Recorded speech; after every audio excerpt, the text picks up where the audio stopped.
Assalamualaikum warahmatullahi wabarakatuh. Pada kesempatan kali ini, kita akan belajar tentang sejarah kebudayaan Islam. Namun sebelum pembelajaran dimulai, alangkah baiknya kita berdoa terlebih dahulu agar diberikan kemudahan dan kelancaran dalam pembelajaran kali ini.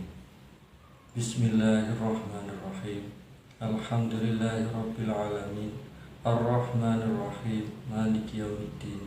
Iyyaka na'budu wa iyyaka nasta'in. Ihdinas siratal mustaqim. Siratal ladzina an'amta 'alaihim ghairil maghdubi 'alaihim waladdallin. Amin. Pada kesempatan kali ini, kita akan belajar tentang sejarah kebudayaan Islam, yaitu tentang dinasti Ilkhan. Dinasti Ilkhan merupakan kerajaan yang berpusat di negara Turkistan. Mereka merupakan keturunan dari bangsa Mongol. Bangsa Mongol hidup di daerah pegunungan yang berada di kawasan Asia Tengah di negara Tibet. Mereka memiliki kebiasaan berburu hewan yang ada di hutan, dan mereka terkenal sangat suka berperang. Bangsa Mongol mencapai puncak kejayaan pada masa Genghis Khan. Genghis Khan merupakan raja yang menyatukan suku-suku yang ada di bangsa Mongol. Genghis Khan mulai memimpin pada tahun 1206 Masehi. Ia menyerang kerajaan Cina, kemudian meluaskan wilayahnya ke negara Turkistan, kemudian Uzbekistan. Genghis Khan mempunyai seorang putra bernama Tuli Khan. Tuli Khan melanjutkan perjuangan Genghis Khan untuk menguasai wilayah yang ada di Irak dan kemudian yang ada di Azerbaijan. Setelah Tuli Khan wafat, ia digantikan oleh seorang putra bernama Hulagu Khan. Hulagu Khan merupakan raja dari dinasti Ilkhan yang pertama.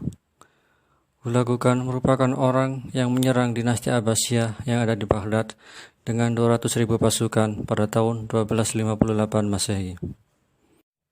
Setelah menguasai Abbasiyah, ia menghancurkan seluruh bangunan dan pusat kajian ilmu pengetahuan yang ada di kota Baghdad.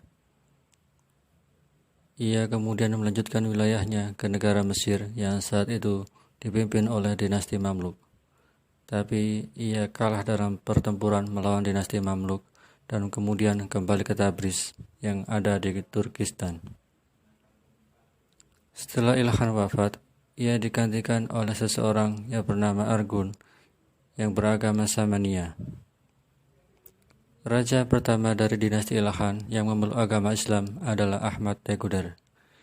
Ia merupakan raja ketiga yang memimpin dari tahun 1282 sampai 1284 Masehi. Ketika Ahmad Teguder memimpin dinasti Ilkhan semakin berkembang dan memperluas wilayahnya ke hampir seluruh wilayah Asia dan sebagian wilayah Eropa. Ahmad Teguder merupakan seorang khalifah yang pandai dalam strategi berperang. Ia terkenal sangat tegas dalam memimpin para pasukan untuk memperluas wilayah Islam. Setelah wilayah Islam semakin berkembang, ia mulai memperhatikan perkembangan peradaban dinasti Ilkhan, mulai dari ilmu pengetahuan, ilmu sastra, dan ilmu mineralogi serta botani. Ia membangun perguruan tinggi untuk para madhab Syafi'i, Hanafi, dan kemudian membangun sebuah perpustakaan. Berbeda dengan raja-raja dinasti Ilkhan sebelumnya yang terkenal kejam dan sering menyiksa orang-orang Muslim ketika memimpin sebagai raja. Pada masa pemerintahan Mahmud Ghazan, ia kemudian ditangkap dan dihabisi oleh orang-orang yang tidak menginginkan dia sebagai pemimpin. Kemudian ia digantikan oleh seseorang yang bernama Mahmud Ghazan. Mahmud Ghazan sangat akrab dengan para pasukan dan para bawahannya. Ia membebaskan para pasukannya untuk memeluk agama Islam, kemudian memeluk agama yang ia inginkan. Kemudian khalifah terakhir adalah Abu Said. Pada masa pemerintahan Abu Said, dinasti Ilkhan mendapatkan serangan dari dinasti Timuria sampai akhirnya berakhir pada tahun 1353 Masehi.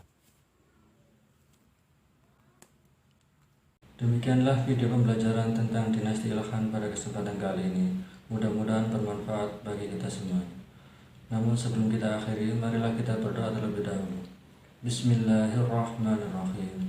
Allahumma inni astaghfiruka ma'alamtani faradtuhu ilayya inda hajati ilaihi wa la tunsini ya rabbal alamin. Saya akhiri. Wassalamualaikum warahmatullahi wabarakatuh.